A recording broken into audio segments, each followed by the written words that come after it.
One of Maine's traditional industries will get a financial boost thanks to some federal pandemic funding, while another group of workers are hoping they can get some help too. Good evening. Thanks for joining us. I'm Pat Callahan. We have team coverage on these topics tonight. Jackie Mundry is going to tell us which industry is feeling left out. But first, we check in with Sam Rogers, who has some encouraging news for seafood businesses. Sam, what are these federal dollars going to be used for? Well, Pat, Governor Janet Mills stood at Luke's Lobster in downtown Portland today and said the state's lobstering industry has been innovating and adapting for 200 years. And now that sector and the seafood industry as a whole is looking to transform into the future. To help, Mills announced a seafood infrastructure program that will fund that transformation.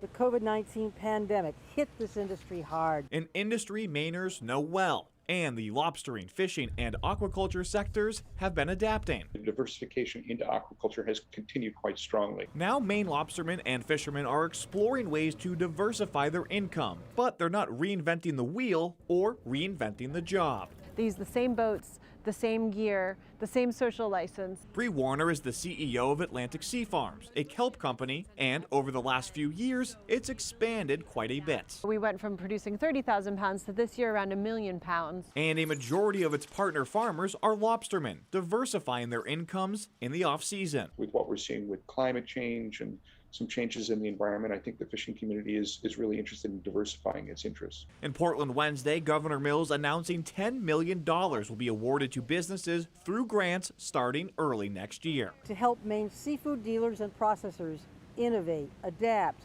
and upgrade infrastructure. As restaurants closed last year, companies adapted to direct distribution and online sales, which are expensive. So this type of support coming from the state is appreciated, but 100% necessary. A necessary investment to support this legacy industry that is moving into a new, uncertain generation. But what we do know is that a dependence on one natural resource is something we've never had here in Maine. So this funding will continue to support not just lobstering, but all kinds of fishing and aquaculture businesses as the entire industry deals with climate change and potential market disruptions. The more kinds of stuff we grow and the more ways that we grow it means that we are more likely to be a viable and resilient sector in the future.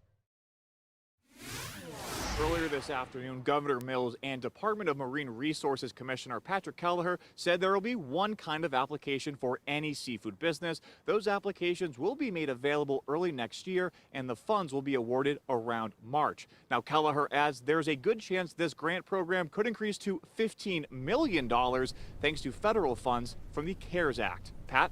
Sam Rogers on the Portland waterfront. Thank you.